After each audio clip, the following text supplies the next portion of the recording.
अपन बात करते हैं कि स्टेज थर्ड क्या होता है। सबसे पहले बात करते हैं स्टेज क्या होती है सीकेडी की। प्यारे दोस्तों, सीकेडी क्या होता है? तो सीकेडी को आप बोल सकते हो irreversible kidney damage. Chronic kidney disease बोलो, क्रोनिक रीनल डिजीज बोलो, क्रोनिक रीनल फेलियर बोलो, क्रोनिक रीनल इंजरी बोलो।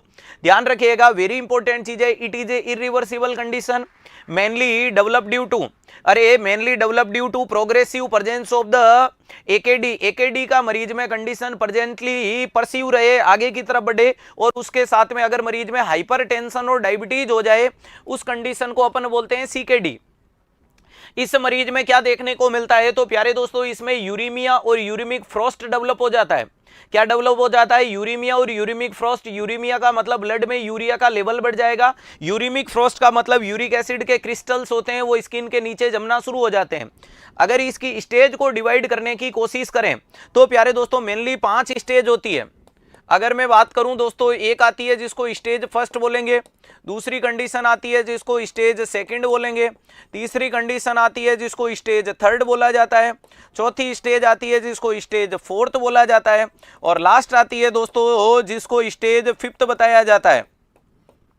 वेरी इंपॉर्टेंट चीज है, stage 1 second third fourth fifth देखने को मिलेगी। अगर आपकी जीएफआर 90 से 120 ml पर मिनट हो जाए, ध्यान रखिएगा, अगर किसी भी व्यक्ति की ग्लोमेरुलर फिल्ट्रेशन रेट, जीएफआर का मतलब यहां गर्लफ्रेंड फरार नहीं है, ग्लोमेरुलर फिल्ट्रेशन रेट अगर 190 से 120 हो जाती है, अगर वहीं पे किसी भी व्यक्ति की ग्लोमेरुलर फिल्ट्रेशन रेट अगर ऐसी हो जाती है तो ये स्टेज सेकंड कहलाएगी। अगर ग्लोमेरुलर फिल्ट्रेशन रेट 30 से लेकर के 59 ml पर मिनट हो जाती है तो स्टेज ये कहलाएगी। अगर आपकी 15 से लेकर के 29 हो जाती है ml पर मिनट तो इसकी जीएफआर ये कहलाएगी। और अगर लास्ट में 15 से कम हो जाए, ध्यान रखिएगा, लेस देन 15 जीएफआर को अपन बोलते हैं ईएसआरडी। अरे इसी को क्या बोला जाता है दोस्तों? ईएसआरडी बोला जाता है। क्लियर है? ध्यान रखिएगा, इसी को आपने क्या बोल दिया? ईएसआरडी। ईएसआरडी का मतलब एंड स्टेज रीनल डिजीज के नाम से जाना जाता है। क्या बोला जाता है दोस्तों? एंड स्टेज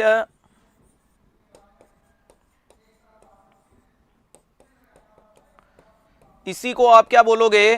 तो ध्यान रखिएगा, इसी को सर बोला जाता है एंड स्टेज रीनल डिजीज। इसी को क्या बोला जाता है? तो ध्यान रखिएगा, इसी को बोलेंगे एंड स्टेज रीनल डिजीज। क्या बोल दोगे सर? इसी को बोल देंगे एंड स्टेज रीनल डिजीज के नाम से जाना जाता है।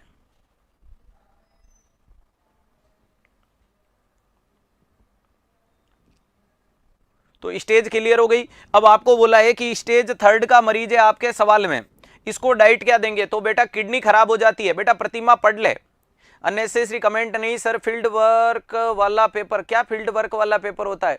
पढ़ने की कोशिश करो ना।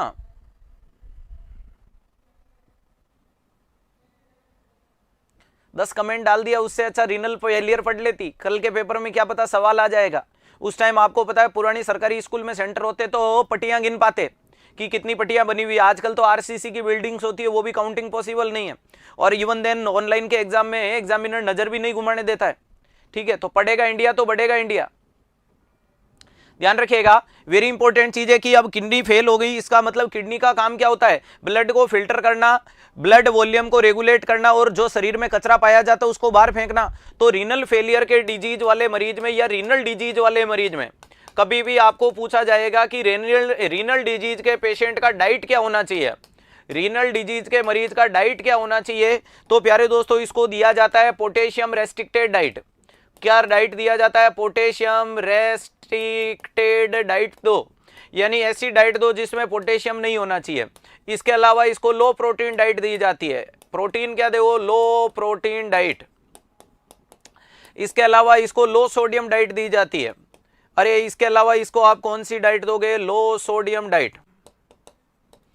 कौन सी डाइट दे दी? लो सोडियम डाइट दे दी। इसके अलावा इसको क्या दिया जाता है? तो प्यारे दोस्तों हाई कैलोरी डाइट दी जाती है। क्या देते हैं? हाई कैलोरीज डाइट दी जाती है। तो ध्यान रखिएगा, ये वाला डाइट का सजेशन इन मरीजों के लिए चलता है कि पोटेशियम को तो मैंने रेस्ट्रिक्टेड कर दिया। पोटेशियम दोस्तों किसी भी कीमत पे नहीं देना है।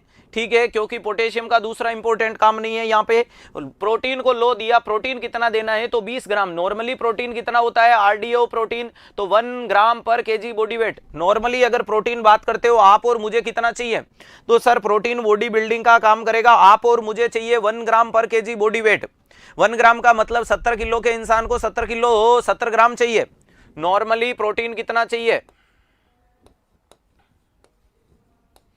रिकमेंडेड ऑफ डेली अलाउंसेज में आप बात करते हो 1 ग्राम पर केजी बॉडी वेट, ठीक है। लेकिन अगर नॉर्मली यहां कितना दोगे तो सर यहां लेस देन 20 ग्राम पर केजी पर डे देना है, केजी नहीं पर डे। एक दिन का 20 से ज्यादा देना ही नहीं है, ये ध्यान रखिएगा। आचार्य चाणक्य कह रहे हैं टफ क्वेश्चन लाओ ताकि भीड़ कम हो जाए। ये भीड़ नहीं है, मेरा परिवार है, ये मेरे लोग हैं, मेरे लोग घर के सदस्य हैं। कृपया इसको भीड़ ना समझे।